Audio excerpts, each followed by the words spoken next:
Are you living or just repeating your family's script? I remember a strange sensation, a constant déjà vu that didn't come from something I had already lived, but from something that seemed to have been lived by others before me. It's as if I am an actor in an ancient play, where the script is already written and I unknowingly repeat the lines and gestures of characters who preceded me.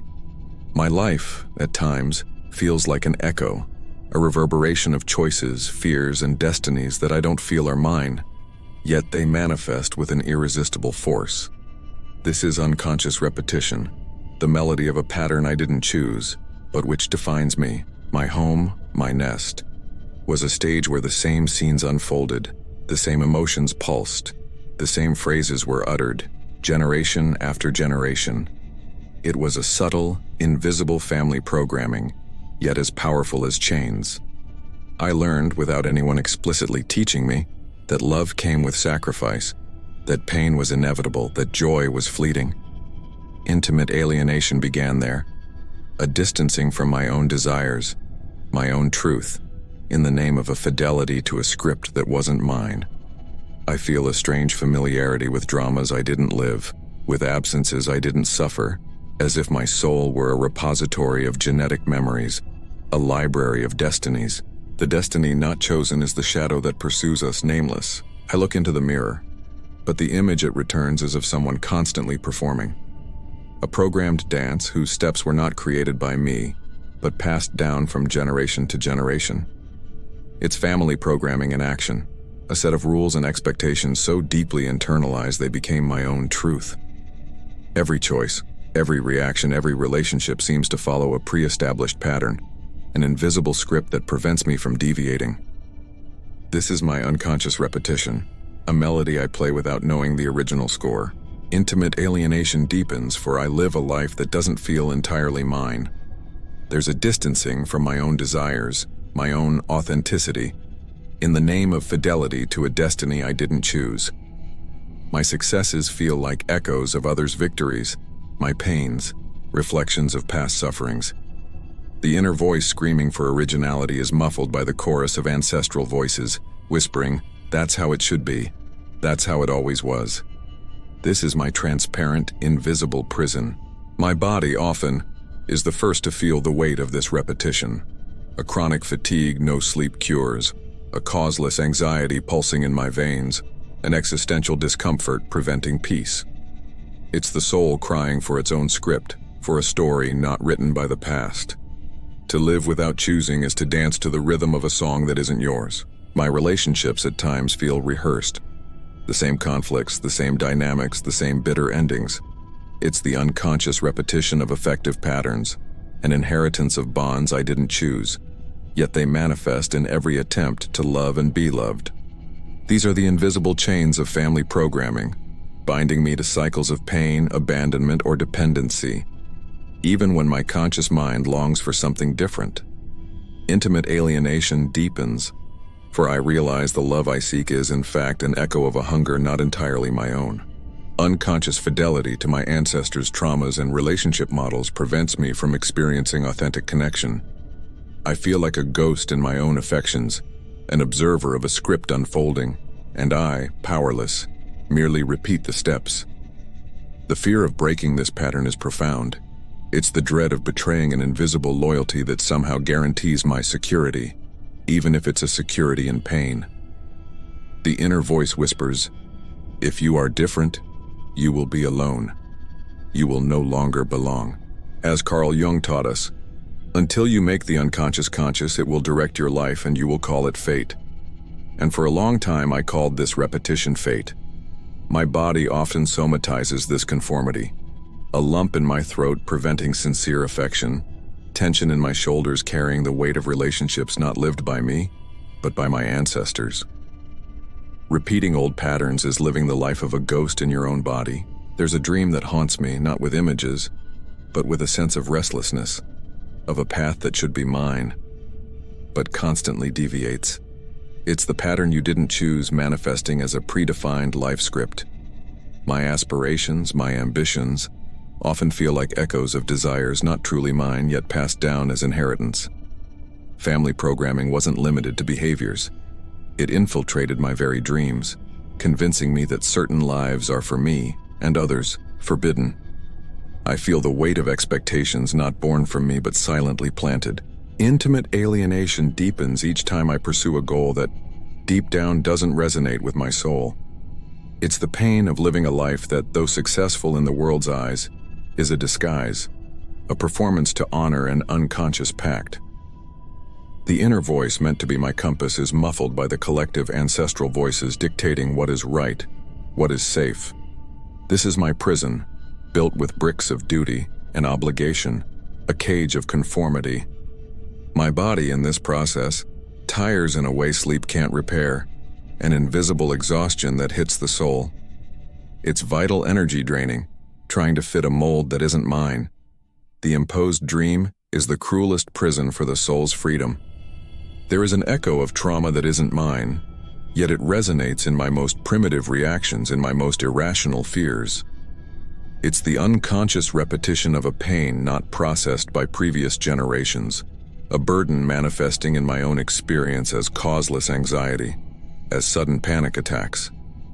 Family programming didn't just dictate my behaviors, it transmitted unresolved traumas, defense patterns that became my very own survival mechanism, even if dysfunctional. My fragmented identity is the result of this dance. Parts of me that dared to question the script, that dared to be different, were silenced, dissociated, hidden to maintain the illusion of family integrity. Intimate alienation deepens, for I feel like a stranger in my own body, in my own life, as if merely playing a predetermined role, without access to my true essence. The mirror reflects a figure whose eyes carry the melancholy of a past not theirs, yet manifested in every line of expression. As Gabor Maté teaches us, trauma is not what happens to us, but what happens inside us in the absence of someone to share it with. And the absence of sharing this ancestral pain became my own silent illness, a wound that continues to bleed, even if I didn't cause it. The untold family story becomes the invisible pain of the soul that inherits it. The price of conformity is annihilation, the loss of my own voice, my own sparkle. I became an expert in not being, in diluting myself into the collective, in molding myself to expectations. This is my emotional illness, the addiction to not being that manifests as a compulsion to please, to avoid conflict, to never disappoint. Family programming taught me that being different was dangerous, a threat to the system's cohesion. And I, in my innocence, accepted this premise, paying with my authenticity. Unconscious repetition isn't limited to behaviors. It infiltrates my very feelings, teaching me what's right to feel and what must be repressed. I feel angers not truly mine, sorrows that invade me without apparent reason, as if I am a repository of my lineage's unprocessed emotions. Intimate alienation deepens, for I live a life that feels like a script without an author, without my signature. There's an exhaustion not from work, but from constant effort to fit in, to self-annihilate. My hands are restless, seeking the next distraction, the next way to keep busy so as not to feel the weight of my own non-existence. The dark psychology of this pattern reveals a self that, even seeking freedom, is bound by a silent oath to the past. The addiction to not being is the subtlest of prisons, for the key is your own identity. I feel the scream of origin, a cry not from me, but from a past that insists on manifesting. It's family programming that, though invisible, dictates my steps, reactions, intimate choices. Unconscious repetition isn't just a pattern, it's a shadow pursuing me, an echo of destinies not mine yet becoming mine. Intimate alienation deepens daily, for I realize the self I present to the world is a copy, not an original. The dark psychology of this pattern reveals a being imprisoned by invisible loyalty to others' dramas and expectations. Identity grief manifests as phantom pain, an existential discomfort pulsing relentlessly, constantly reminding me of my own absence. As Gabor Maté reminds us, trauma is not what happens to us, but what happens inside us in the absence of someone to share it with. And the absence of sharing my true voice is my greatest suffering. I gaze at my room ceiling.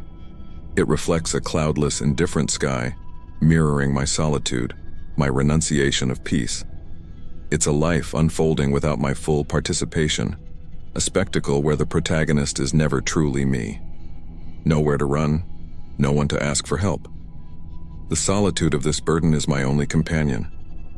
The memory of what could be is the portal to freedom hidden in the shadow. The moment has come. The mirror, once complicit in my intimate alienation, begins to crack. Not by violence, but by the pressure of truth insisting on emerging. This is the breaking of the pattern, the first tremor at the foundation of the family programming that held me captive. Existential discomfort intensifies, for the uncertainty of the new path is frightening, but the pain of repetition is even greater. My fragmented identity, once a prison, is now a map, indicating points of healing, paths to my authentic self. I don't seek to eradicate the past, but to understand. As Carl Jung warned, the meeting with oneself is the meeting with one's shadow. And my shadow is the unchosen patterns, the unconscious loyalties that dictated my life. The process is painful, a gradual detachment from a script that, however much it imprisoned me, was familiar. But the promise of a life with my own signature is the force propelling me. Breaking the mirror of repetition is the first step to seeing one's true reflection, and so my existence unfolds, no longer an echo but an original symphony. A silent testament to the gradual liberation from the burden of being lost in unconscious repetition. This is my new legacy, the story of a life that, though wounded, seeks reunion with its own truth. The frozen memories of my family programming begin to thaw, revealing not an abyss, but a portal to understanding. The dark psychology of intimate alienation reveals a self that, though held hostage by the past, begins to find the path to its own inner voice. Invisible exhaustion, once a punishment, is now a map, indicating points of healing. Fidelity to others' suffering gives way to fidelity to my own self. It's not a total renunciation of family care, but a redefinition of love, where my own well-being also matters. I gaze at the ceiling. It reflects a sky beginning to show stars, a glimpse of peace. The end is not a magical cure, but the journey's continuation, the persistence of a heart that allows itself to feel, even if it hurts. I am my own refuge and my own guide, eternally connected to the truth that sets me free. Liberation is the only inheritance worth leaving to yourself, a legacy of authenticity. If you feel the echo of this pattern that doesn't belong to you and seek to live your own story, write in the comments, "I choose my own script." And if this truth touched you, follow the channel for more conversations no one dares to have.